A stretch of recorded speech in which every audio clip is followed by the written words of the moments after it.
nous allons parler de la foi qui déplace les montagnes. Amen. Amen. Alléluia. Amen. Est-ce que tu sais que la foi qui déplace les montagnes est en toi? Amen. Est-ce que tu en es conscient? Amen. J'écoute pas beaucoup de amen. Ah. Vous savez, quand on parle de foi, les gens se demandent toujours qui va me transporter dans le royaume de la foi. Les gens disent toujours c'est trop loin pour aller en chercher. Les gens disent toujours il n'y a que quelques personnes qui sont privilégiées, qui sont capables d'arriver dans cette sphère. Mais je suis venu t'apporter une bonne nouvelle ce matin. Amen. La foi qui transporte les montagnes vit en toi. J'ai dit que la foi qui transporte les montagnes vit en toi. J'ai dit que la foi qui transporte les montagnes vit en toi. Acclame le Seigneur.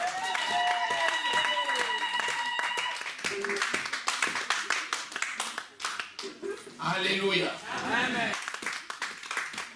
Seigneur, nous te bénissons et nous te rendons grâce parce que tu es merveilleux. Tu es le Dieu qui connaît les cœurs et tu es le Seigneur qui parle à nos cœurs. À toi soit l'honneur et la gloire, Seigneur. Tu es le Dieu qui a reçu notre adoration. Oui, Seigneur, voici nos cœurs ouverts devant toi, tel un livre, avec la plume et la ville écrivain. Inscris tes paroles sur les tables des cœurs au nom de Jésus. Et donne-nous, Seigneur, la grâce de saisir la révélation de ta parole et de laisser que la foi que tu as mis en nous produise le miracle dans tous les domaines de nos vies. C'est toi qui es l'auteur de toutes ces choses et c'est à toi que revient l'honneur et la gloire. Dans le nom précieux du Seigneur Jésus que nous avons prié. Amen. Matthieu au chapitre 17. Lorsqu'ils furent arrivés près de la foule, c'est Jésus et ses disciples, un homme vint se jeter à genoux devant Jésus et dit, Seigneur, aie pitié de mon fils, qui est lunatique et qui souffre cruellement. Il tombe souvent dans le feu et souvent dans l'eau. Je l'ai amené à tes disciples et ils n'ont pas pu le guérir. Je l'ai amené à tes disciples et ils n'ont pas pu le guérir. Je l'ai amené à tes disciples et ils n'ont pas pu le guérir. Verset 17. Race incrédule et perverse, dit Jésus. Jusqu'à quand serai-je avec vous? Jusqu'à quand vous supporterai-je? Amenez-le-moi. Verset 18. Jésus parla sévèrement au démon qui sortit de lui et l'enfant fut guéri à l'heure même. Alors les disciples s'approchèrent de Jésus et lui dirent en particulier, pourquoi n'avons-nous pu chasser ce démon? Et Jésus leur répondit, c'est à cause de votre incrédulité. Je vous le dis en vérité, si vous aviez la foi comme un grain de sénévé, vous diriez à cette montagne, transporte-toi d'ici là, et elle se transporterait. Rien ne vous serait impossible. Amen. Alléluia. Amen. Alors une histoire, n'est-ce pas? Amen. Là, il y a... Ça, c'est la pratique. Vous savez, Jésus marchait avec ses disciples et Jésus leur apprenait le travail. Alléluia. Parce que Jésus est venu pour sauver. Alors, comme Jésus est Dieu, Dieu qui est fait homme et qui est venu en chair dans ce monde pour délivrer le monde. Parce qu'il fallait quelqu'un en chair pour délivrer les gens de chair. Parce que Dieu est cohérent. Christ est venu. Et quand Dieu ne travaille pas seul, Dieu travaille avec des serviteurs. Amen. Et les serviteurs, ce sont ceux qui ont qui ont reçu Christ, c'est-à-dire tous ceux qui ont cru que Jésus est Seigneur et Sauveur de leur vie, qui ont accepté le sacrifice de Jésus à la croix, qui ont cru que Christ est mort à la croix, son sang a coulé, a ôté la malédiction qui condamnait le monde, que le Seigneur Jésus a été mis au tombeau et que le troisième jour, Dieu le Père l'a ressuscité des morts par Dieu le Saint-Esprit. Tous ceux qui ont cru sont justifiés, c'est-à-dire déclarés non coupables, et tous ceux qui confessent de leur bouche ce qu'ils ont reçu dans le cœur obtiennent le salut. Donc, tous ceux-là sont enfants de Dieu et donc au service de Dieu. Donc, par définition, tout enfant de Dieu est serviteur de Dieu. Amen. Je veux qu'on commence là. Amen. Maintenant, parmi les enfants de Dieu, Christ a fait don à l'église de quelques-uns comme ministre afin qu'il aide le peuple à devenir performant, à devenir parfait comme Christ l'est lui-même. Ceux-là, ce sont des ministres. Alléluia. Amen. Donc nous connaissons bien Éphésiens au chapitre 4, versets 11 à 18. Nous décrit que Christ a fait don à l'église des ministres pour le perfectionnement des saints. Mais les ministres qui sont envoyés par Christ, c'est-à-dire le pasteur, c'est-à-dire l'enseignant, l'apôtre, le prophète et l'évangéliste, ce sont avant tout des enfants de Dieu. Ce n'est pas des gens qu'on a pris ailleurs. Donc, c'est avant tout les enfants de Dieu. Ce qui est essentiel, c'est être enfant de Dieu. Tous les enfants de Dieu sont serviteurs de Dieu. Mais parmi eux maintenant, il y a des ministres. Je dis ça pour qu'on parte sur une bonne base. Pour que tu saches qui tu es réellement. Parce que souvent on dit, ah, ça c'est pour le pasteur. On dit, est-ce que le serviteur est là?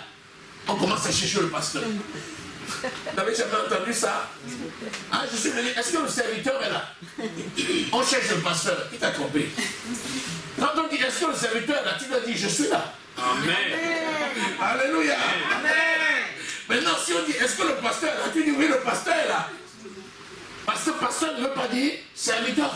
Le plus souvent on dit, serviteur de Dieu, on voit le pasteur. Non. Un serviteur de Dieu, c'est un enfant de Dieu. Maintenant, un enfant de Dieu peut être ministre, en l'occurrence, pasteur, ou docteur, ou évangéliste, ou prophète, ou enseignant. Alléluia.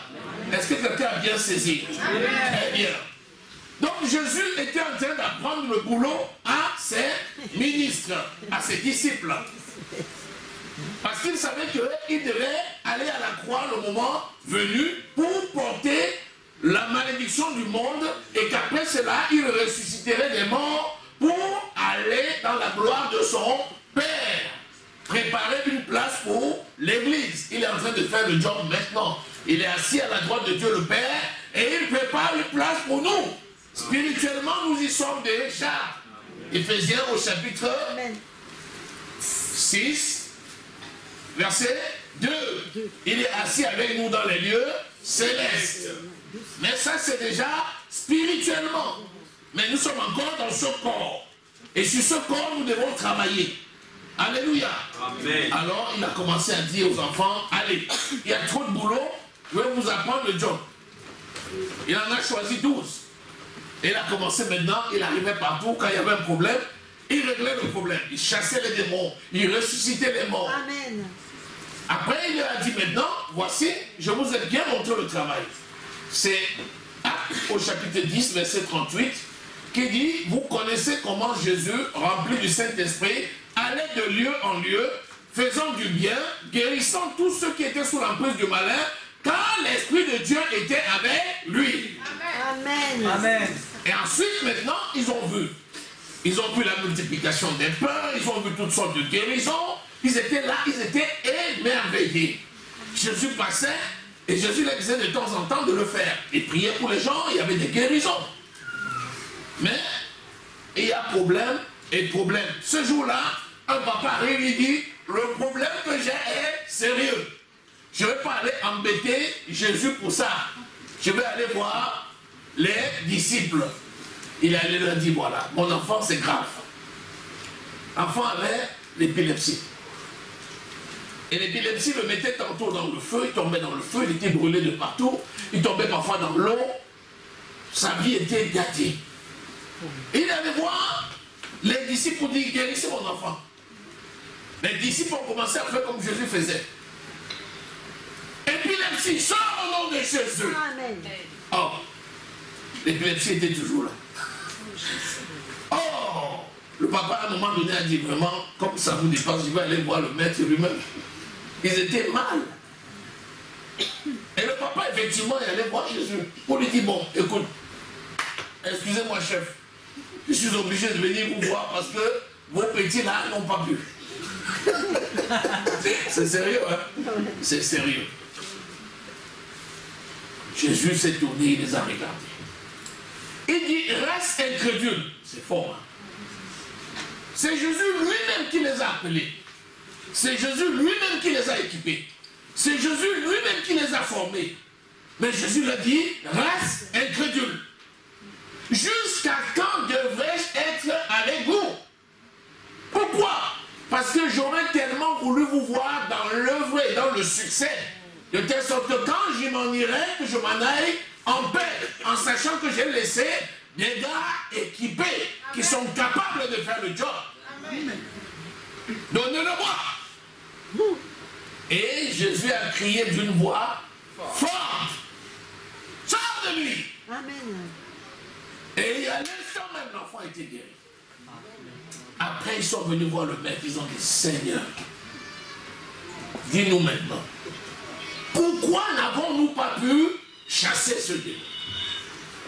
Jésus dit vraiment, c'est l'incrédulité. Si vous aviez la foi comme un grain de sénévé, la moutarde, vous diriez à cette montagne, ôte-toi de là et jette-toi dans la mer, et elle serait ôtée. Tu te dis en toi-même, si on a dit ça à Pierre, à Jean, à André, à Simon, à Barthélemy, à Philippe, qui suis-je, moi? C'est ce que tu te dis. La différence entre Pierre, André, Simon et Barthélemy, c'est que eux, le Saint-Esprit n'habitait pas encore en eux, et que toi, le Saint-Esprit habite en toi. C'est la différence. Donc Jésus ne peut plus te dire la même chose aujourd'hui. Il pouvait le dire aux autres disciples parce que Jésus était encore là, en chair. C'est lorsqu'il devait partir qu'il a pris le Saint-Esprit. Il a dit, je vous enverrai le Saint-Esprit, afin que vous ne restiez pas orphelins. Et c'est pourquoi le Seigneur Jésus a promis d'envoyer le consolateur. C'est-à-dire quelqu'un qui va les consoler de son absence physique.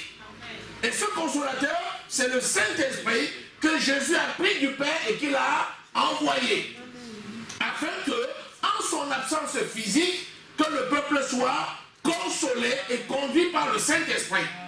C'est pourquoi quand il est mort à la croix, la Bible nous dit dans Actes des Apôtres au chapitre 2 au verset 37 qu'ils étaient les disciples réunis dans un lieu lorsqu'à un moment donné, l'Esprit est descendu comme un vent tumultueux et ils se sont tous mis à parler en langue. Pourquoi? Parce que la promesse qui avait été faite a été accomplie. Amen. Et dans Actes au chapitre 1, verset 8, il a dit également, vous resterez à Jérusalem jusqu'à ce que je vous envoie la puissance que je vous ai promis, le Saint-Esprit. Et quand il viendra sur vous, il entrera en vous et il vous conduira pour que vous soyez mes témoins à Jérusalem, en Samarie, en Judée et jusqu'aux extrémités de la terre. À partir de là, nous avons vu que le Saint-Esprit est venu pour nous équiper de la puissance d'aller rendre le témoignage de Jésus.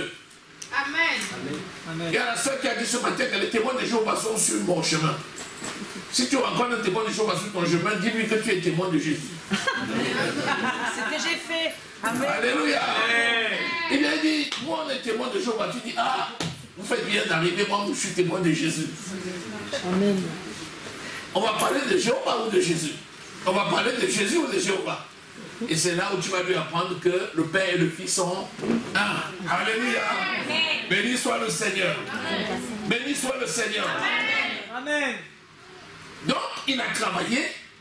Et quand il est parti, Jésus, il a effectivement envoyé le Saint-Esprit. Et c'est l'Esprit de vérité que nous avons reçu. C'est par cet Esprit que nous avons cru. Donc, aujourd'hui, nous sommes capables de croire parce que le Saint-Esprit vit en nous. C'est lui qui nous a apporté la parole de foi par laquelle nous avons cru. Alléluia. Béni soit le Seigneur. Donc tu as une différence par rapport aux premiers chrétiens.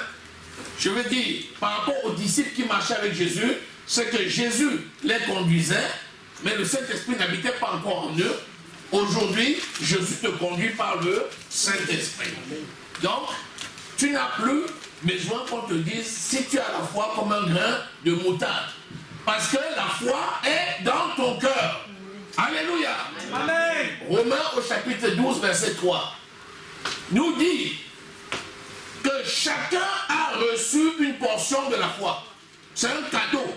La foi, c'est cadeau. Amen. Personne n'a bossé pour ça. C'est-à-dire que le Saint-Esprit est venu et nous a apporté la foi. Et chacun ayant reçu une portion de la foi, Romains 12, verset 3, c'est par cette portion de la foi que nous avons cru. Sinon, où est la différence entre nous et les païens? Est-ce que c'est parce que tu as travaillé que tu as cru? Non. Non. Éphésiens au chapitre 2, verset 8 dit, c'est par la grâce que nous sommes sauvés, au moyen de la foi. Cela ne vient pas des hommes. C'est un don de Dieu. Donc le don de la foi, c'est un don gratuit qui vient de Dieu et qui a été implanté dans notre cœur par le Saint-Esprit qui nous a été donné. Donc j'ai la foi. Dis j'ai la foi. J'ai la foi. Au nom de Jésus. Au nom de Jésus. J'ai la foi. J'ai la foi. Pour déplacer les montagnes. Pour déplacer les montagnes. Au nom de Jésus. Au nom de Jésus. Amen. Amen. La base est bonne. Amen. Là, je sens qu'on a planté. Amen. Acclame le Seigneur.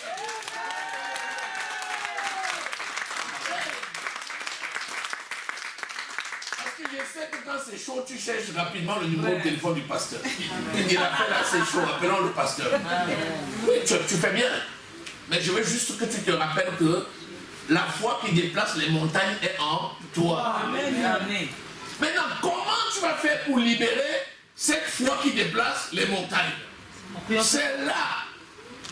Comment tu vas faire pour libérer? Je vais te dire d'emblée que c'est tellement simple de libérer cette onction qui va agir. C'est justement de ne pas chercher à l'avoir. Si tu cherches à avoir la foi qui déplace les montagnes, tu t'éloignes de la foi qui déplace les montagnes. Parce que la foi qui déplace les montagnes est en toi. Donc il faut que tu aies la conscience que la foi qui déplace les montagnes est en toi. Amen. Si tu cherches à posséder ce que tu as déjà, tu t'éloignes de ce que tu as. Est-ce que quelqu'un saisit? Amen. Amen. La foi est là. Si tu as tes clés dans tes poches et tu commences à chercher tes clés,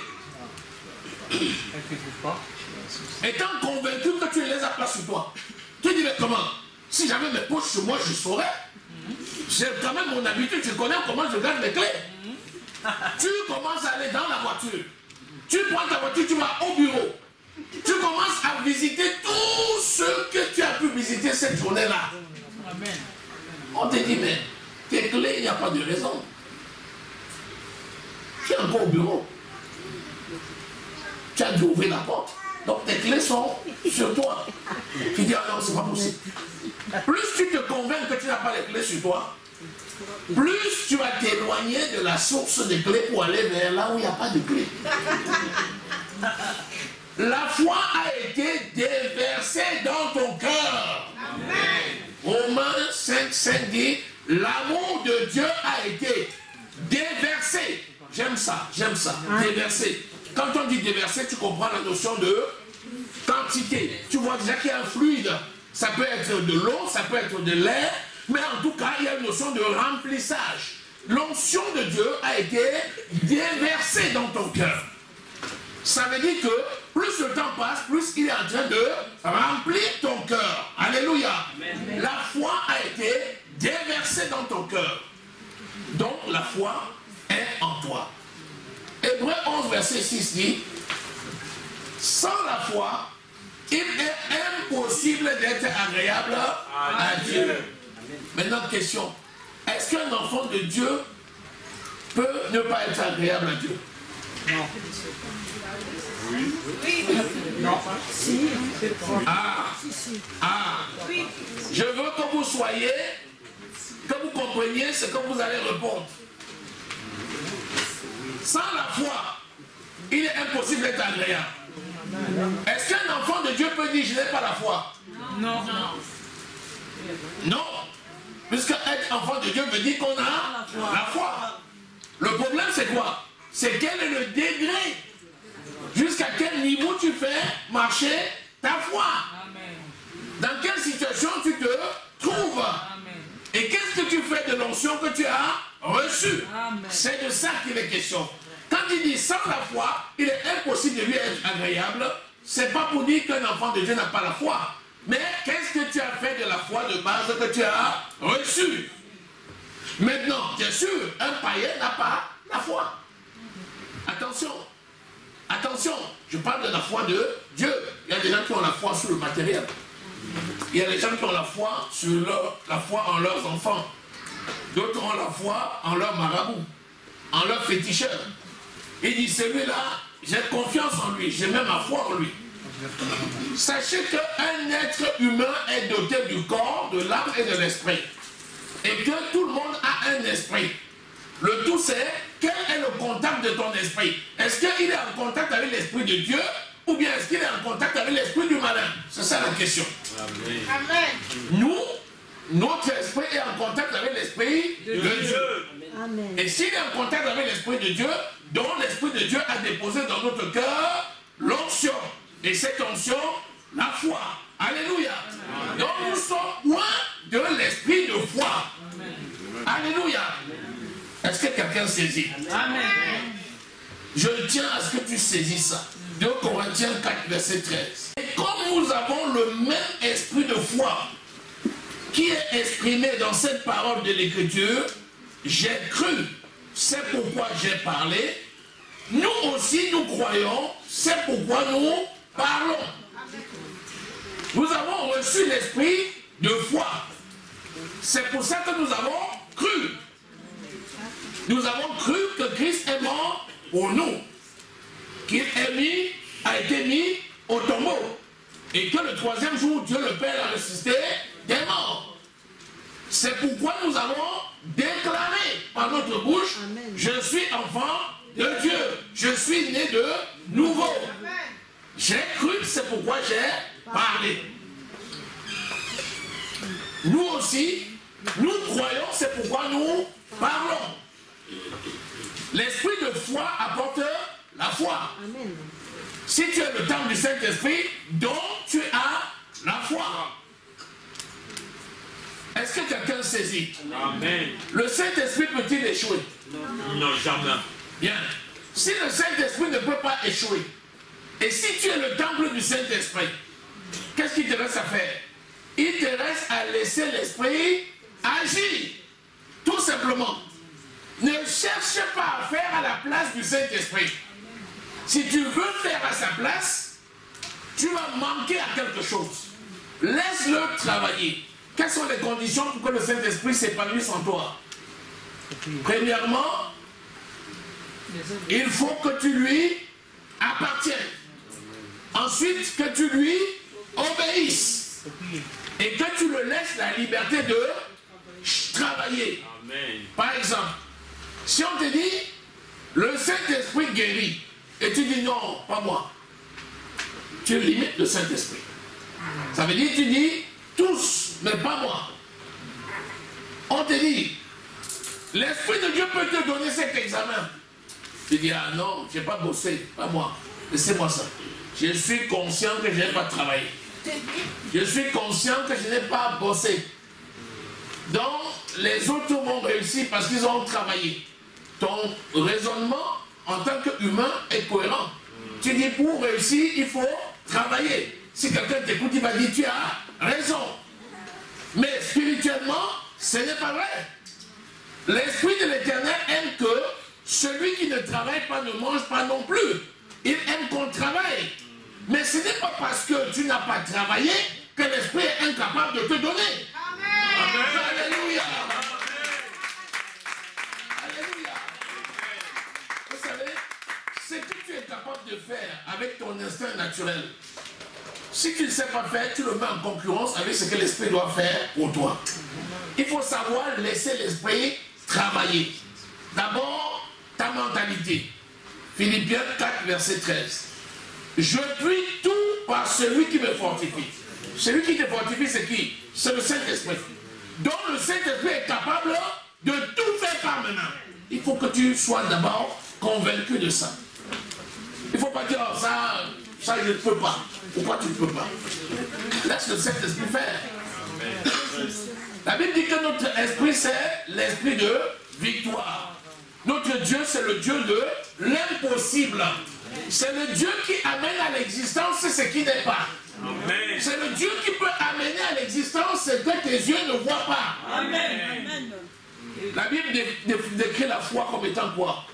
Une ferme assurance des choses qu'on espère et la démonstration de celles qu'on ne voit pas. Qu'est-ce que nous espérons, nous, en tant que chrétiens? Nous sommes dans l'espérance que Jésus va venir enlever son Église. C'est notre espérance. Pourquoi nous avons cette espérance que Jésus va venir enlever son Église? Tout simplement parce que nous avons cru que Christ est mort pour nous. Et que par sa mort à la croix, il a ôté la malédiction qui nous condamnait. Nous avons cru qu'il a été mis au tombeau et que le troisième jour, il est ressuscité des morts. Et que pour l'instant, il prépare une place. Et que comme c'est écrit dans 1 Thessaloniciens au chapitre 4, à partir du verset 13, il reviendra pour chercher son Église. Et l'Église sera enlevée.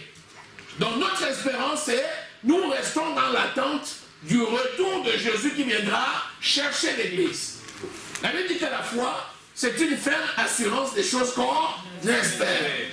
Je suis absolument certain que si tu es ici aujourd'hui, c'est parce que tu as cette espérance-là. Je veux que tu parles au sein du doigt. Tu sais en qui tu as cru, c'est Jésus. Amen. Tu sais qu'il reviendra. Amen. Tu sais que ce ne sont pas des fables. C'est pourquoi tu es là. Amen. Alléluia. Amen. Alléluia. Amen. Une ferme assurance. Et la notion de fermeté. C'est-à-dire, ce n'est pas une assurance qui est labile. C'est-à-dire, de temps en temps, elle s'émousse. De temps en temps, on ne sait plus. Et puis après, on sait encore. C'est pas de ça. Est-ce que tu as l'assurance de ton salut? Amen. Est-ce que tu as l'assurance de ton salut? Amen. Est-ce que tu as l'assurance de ton salut? Amen. C'est ça que je vais écouter. Amen. Quand on dit est-ce que tu as l'assurance de ton salut, tu dis oui, je l'ai. Un autre qui n'a pas l'assurance dira personne ne sait. Parfois je pose juste cette question et je connais la position des gens. C'est vrai. Parfois je vois seulement quelqu'un qui dit est-ce que tu es sauvé? Il dit mais personne ne sait. Est-ce que tu sais de quoi sera fait demain? Quand tu me réponds comme ça, je dis bien, je vais te donner la parole par laquelle tu vas être sauvé. Amen. Parce que celui qui est sauvé sait qu'il est sauvé. Pourquoi? L'Esprit de l'Éternel témoigne à notre esprit que nous sommes enfants de Dieu. Celui qui est sauvé sait qu'il est sauvé. Quand tu dis est-ce que tu es sauvé, il dit oui, je suis sauvé. Mais quand il dit peut-être, ça veut dire qu'il faut lui donner la parole du salut. Alléluia. Amen. Donc si tu sais que tu es sauvé, donc tu as la foi. Amen. Parce que c'est l'esprit qui t'a qualifié. Donc tu as la foi. Par conséquent, donc tu peux déplacer les montagnes. Ah, ça vient là. Je veux qu'en se séparant tout à l'heure là, dans quelques minutes là, tu dois être absolument convaincu que ta bouche c'est la bouche de Dieu. Jérémie 15 verset 18. Il dit pourquoi ma douleur est-elle continuelle et ne veut-elle pas guérir? Seigneur, serais-tu devenu pour moi une source d'eau trompeuse, une eau dont on n'est pas sûr? Et Dieu lui répond, si tu sépares ce qui est précieux de ce qui est vil, tu seras ma bouche. Ce qui est précieux, c'est quoi? c'est le Saint-Esprit qui vit en nous. Et nous nous a qualifiés comme enfants de Dieu et enfants de victoire. Tant que tu as cette assurance, tu vas déplacer les montagnes. Alléluia. Alléluia. Alléluia.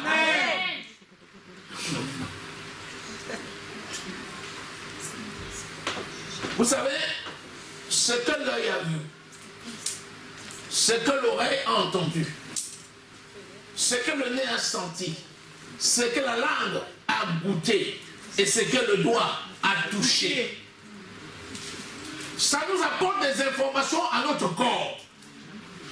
Et ça conditionne le corps afin que l'on ne croit plus qu'à ce que l'on a vu, ce qu'on a touché, ce qu'on a senti, ce qu'on a goûté ou ce qu'on a entendu.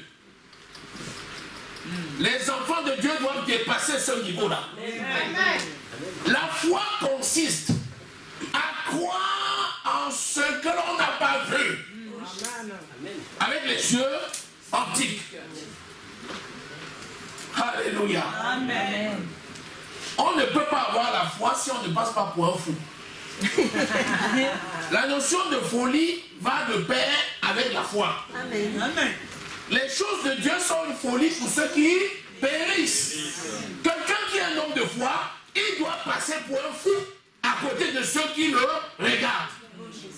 Jusqu'à ce que l'impression de folie devienne une réalité vivante et palpable. Alléluia. En sorte que ceux qui sont autour disent, il a raison. Il avait vu ce que nous n'avions pas encore vu. C'est ça la foi. Quelle est la preuve? La preuve, c'est la parole de Dieu. Je n'ai pas besoin de voir pour croire. Ça, c'est la foi de qui? De Thomas. La foi de Thomas ne m'intéresse pas. C'est pas ça la foi. Non. C'est quand on a déjà publié le résultat que tout le monde... Oh, Seigneur, merci. Oui, ça, c'est les actions de grâce. Voilà. Mais tu dis, jamais dit. Tu avais dit quand? Si j'étais sûr que j'avais réussi. Tu étais sûr, pourquoi tu n'avais pas dit? Il y a beaucoup de gens comme ça. Quand on a publié les résultats, hey, vraiment, Jésus, tu es merveilleux. Je vous dis la vérité, je savais que j'avais réussi. Tu savais, pourquoi tu n'as pas dit? C'est parce qu'il y avait l'incrédulité que tu n'as pas dit. La notion de foi s'associe avec la notion de folie aux yeux du monde.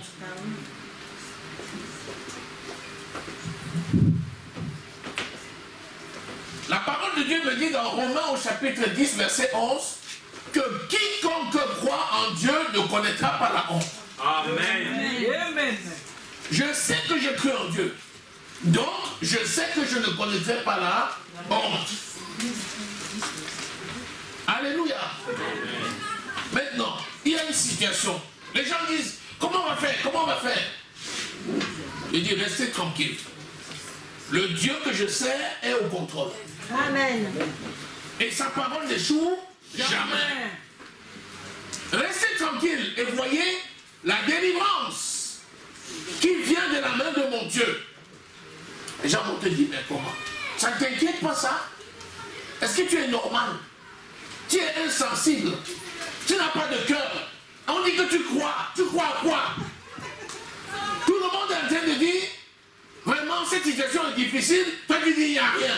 Tu veux refuser que ça... On voit, nous voyons. Sois tranquille. Les gens vont te traiter de tous les mots. La seule chose que tu fais, c'est au nom de Jésus-Christ de Nazareth que je sers. Amen. La parole de Dieu n'échoue jamais. Après, les gens vont voir que ce que tu avais dit, ça s'est accompli comme tu avais dit. Entre le moment où tu as parlé et le moment où leurs yeux vont voir, il va s'écouler un temps. La notion de foi appelle toujours à un temps de latence. Si une graine mise en terre ne meurt, elle graine ne peut germer. La plupart des gens se réjouissent lorsque les plantes ont commencé à pousser. Mais lorsqu'elle est mise en terre, il y a beaucoup de gens qui ne considèrent même pas que la plante a été mise en terre. Elles voient juste un terrain. Elles voient que le terrain est vide. Et les gens se disent, oh, il n'y a rien. Mais c'est le laboureur qui a mis la graine en terre, qui a l'espérance que sa graine va germer. Il y aura un temps de latence, toujours. Parce qu'il faut que le temps que la matière pourrisse, pour que le germe sorte. Amen. Il a fallu que Christ reste au tombeau 3 jours. C'est le temps qu'il fallait afin qu'il ressuscite. De même toi aussi, toutes les paroles que tu libères, ces paroles vont aller s'incruster et ensuite vont produire l'effet. Le temps de latence là, c'est un temps de folie pour ceux qui périssent. Si tout le monde te contemple et que personne ne te dit, vraiment toi là, de temps en temps, on se demande si tu es clair dans ta tête. Si on ne te dit pas ça, c'est que tu as encore beaucoup de marche en ce qui concerne la foi. Tu dois de plus en plus oser. Tu dois de plus en plus déclarer la parole là où les gens n'osent pas. Quand les gens commencent à écouter les odeurs, oh, ça sent déjà. Il est foutu. C'est foutu. Ça sent déjà. Toi, tu as un petit smile sur le coin de tes lèvres. On dit, pourquoi tu ris? Tu te moques de qui? Tu dis, non, ne vous fiez pas à ça. La vie de Dieu est manifestée au nom de Jésus. Cette parole que tu libères, elle va s'accomplir. Alléluia. Ne cherche pas à réfléchir sur comment le processus va se passer. Si tu réfléchis sur le processus, tout de suite tu vas douter. Parce que tu vas trouver que c'est trop complexe. Tu vas trouver que c'est trop difficile. Laisse le processus à Dieu. C'est à lui que revient la capacité de le faire par son esprit. Prends seulement ce qu'il a dit. La parole de Dieu c'est oui et amen. La parole de Dieu c'est oui et amen. La parole de Dieu c'est oui et amen. Alléluia. La foi qui déplace les montagnes est en toi. Amen. Quand tu restes, au lieu de contempler les difficultés, contemple la solution. Amen. Prenons le cas d'une maladie. On dit il y a une maladie. La parole de Dieu te dit, par ces meurtrissures à la croix, vous avez été guéris. 1 Pierre 2, verset 24. Le docteur lui te dit, ta maladie s'aggrave. Au lieu de prendre la parole de Dieu et de passer tes journées à dire, Seigneur, je te remercie de ce que tu as fait de moi un être si merveilleux. Amen. Par tes meurtrissures à la croix, j'ai été guéri. Par tes meurtrissures à la croix, j'ai été guéri. Par tes meurtrissures à la croix, j'ai été guéri.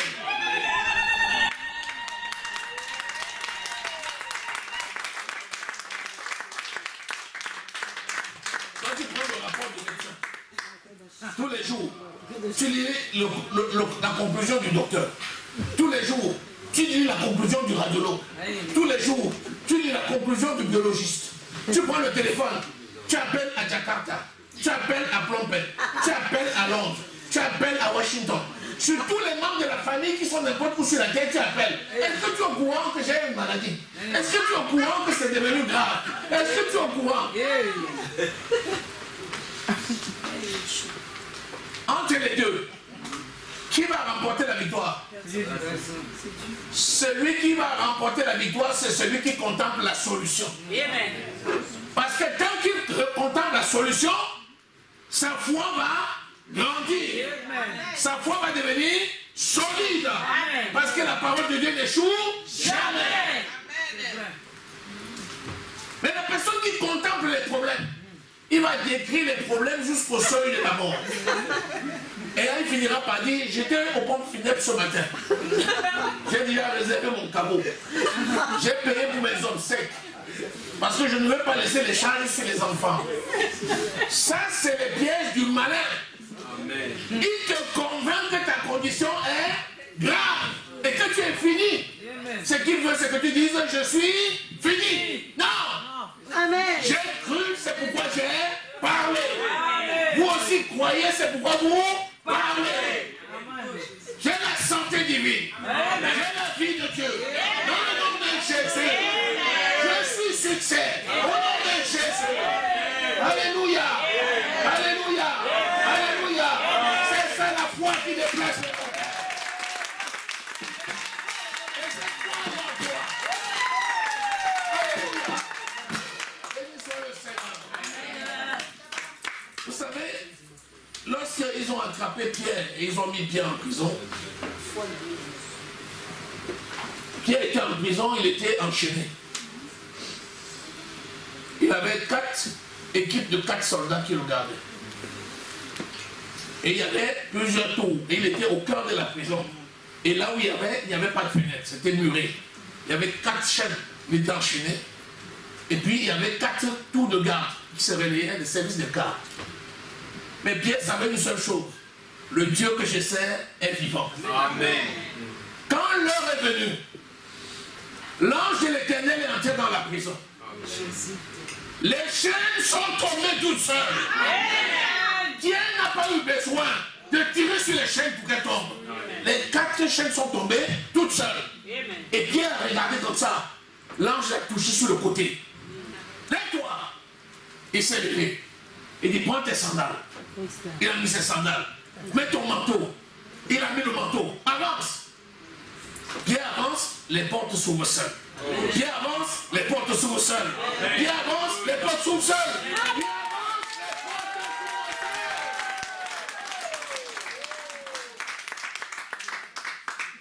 Quand l'Esprit de Dieu se met à l'œuvre dans ta vie, il ne te consulte pas.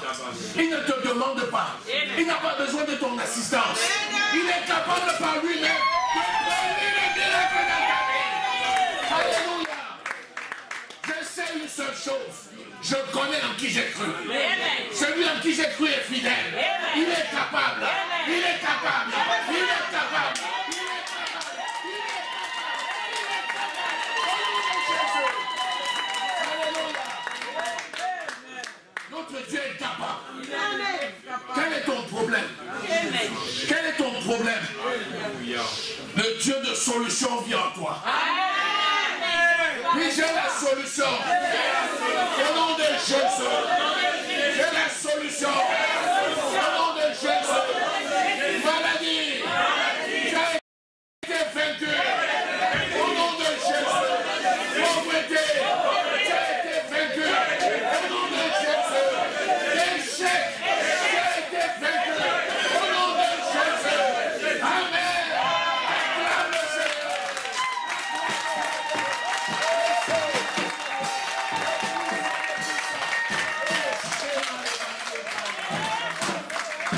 Alléluia. Amen. Amen. 1 Corinthiens 13, verset 13 dit ceci. La chose la plus grande, c'est l'amour. On aurait pu s'attendre à ce qu'ils disent, c'est la foi. Nous venons de voir combien la foi est importante. Mais la foi, ce n'est pas la plus grande chose. La plus grande chose, c'est l'amour. Alléluia. Amen. Alléluia. C'est l'amour. C'est l'amour. C'est l'amour. 1 Corinthiens 13, verset 13. C'est facile à retenir. Amen. Alléluia. Amen. Maintenant donc, 3 choses demeurent. La foi, l'espérance et l'amour. Mais la plus grande chose, c'est l'amour. Nous venons de voir l'espérance. C'est tellement bon d'attendre le retour de Jésus. Et il viendra bientôt. Nous venons de voir la foi. C'est tellement beau d'avoir la foi même jusqu'à déplacer les montagnes. La Bible dit dans 1 Corinthiens 13, verset 1er, que même si tu parles la langue des anges, si tu n'as pas l'amour, tu n'as rien. Amen. Que même si tu as la foi jusqu'à déplacer les montagnes, si tu n'as pas l'amour, cela ne te sert de rien. Amen. Donc c'est important la foi. Mais le plus grand c'est l'amour. L'amour consiste à mettre en pratique la parole de Dieu. Amen. Donc ta foi n'aura le sens que parce qu'il va s'opérer dans l'amour. Alléluia. Amen. Et c'est ce qu'on appelle la très sainte foi qui s'opère dans l'amour. Amen.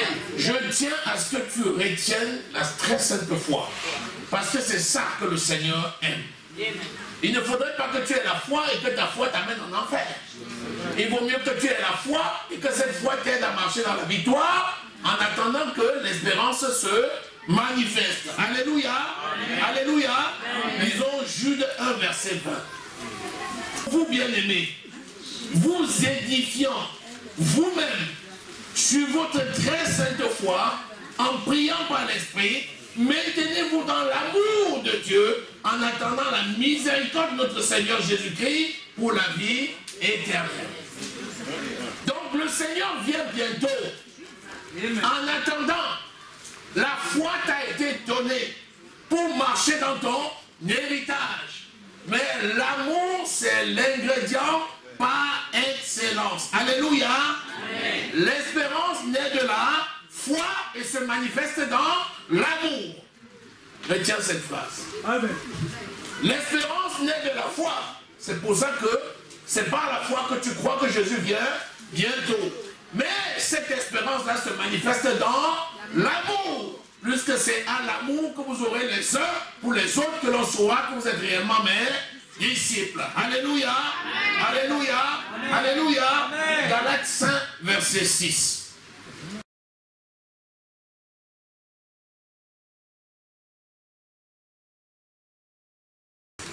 Je commence au verset 5. Il dit pour nous, c'est de la foi que nous attendons par l'Esprit l'espérance de justice. C'est ce que nous venons de dire. Car en Jésus-Christ, ni la circoncision ni l'incirconcision n'ont de valeur, mais la foi qui est agissante dans l'amour. Amen. La foi qui agit dans l'amour, c'est la très sainte foi. C'est cette foi qui te prépare à l'avènement du Seigneur de façon sereine, sans le doute, en marchant dans une victoire absolue. Amen. Au nom de Jésus. Alléluia. Amen. Cette foi, tu l'as en toi. Amen. N'oublie jamais que tu l'as en toi. Amen. Reste là où le Seigneur t'a mis. Laisse l'esprit qui vit en toi agir. Manifeste et témoigne l'amour autour de toi et envers ton prochain. Et tu verras des choses extraordinaires se manifester dans ta vie. Amen. L'esprit va faire pour toi des choses, tu vas parfois te regarder comme si tu regardais quelqu'un d'autre. Tu seras émerveillé par ce que l'esprit va faire. Amen. L'esprit va agir et va manifester avec toi des prodiges et des miracles extraordinaires. Amen. Alléluia. Amen. Alléluia. Amen. Alléluia. Amen. Alléluia. Amen. Dis, j'aime tous. Sans exception. Au nom de Jésus. J'aime tous les êtres humains. Sans exception. Au nom de Jésus. Amen. Amen. Amen. Amen. Manifeste cela. Aimer son prochain, ce n'est pas forcément faire le mal qu'il fait. Mais aimer son prochain, c'est ne pas le détester. Aimer son prochain, c'est lui donner la parole de vie. Aimer son prochain, c'est être sensible à ses besoins. Aimer son prochain, c'est lui apporter ce que nous avons. Amen. Ça, c'est essentiel. Tu n'attends en lui qu'une seule chose. La Bible dit, nous devons être reconnaissants à Dieu. J'ai bien dit à Dieu. Bien sûr, si tu veux être reconnaissant à Dieu, sois reconnaissant à ton prochain. Parce que si tu n'es pas reconnaissant au prochain que tu vois, comment vas-tu être reconnaissant à Dieu que tu ne vois pas?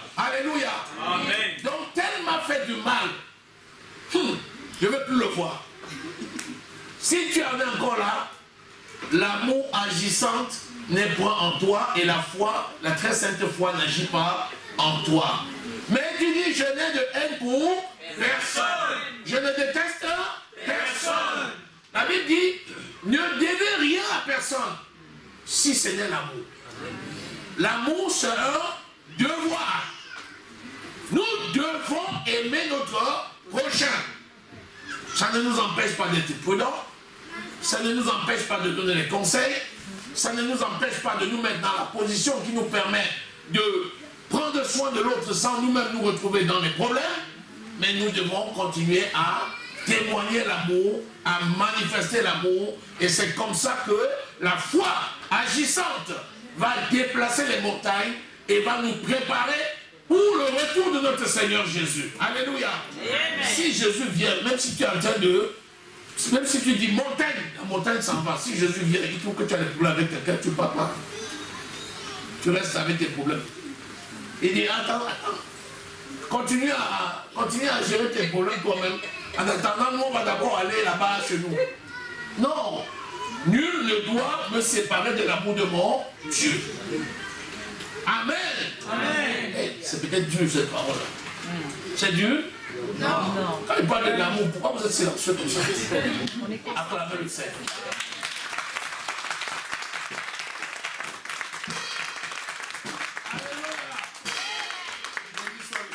Nous allons nous arrêter là en raison du temps. Amen. Amen. Amen.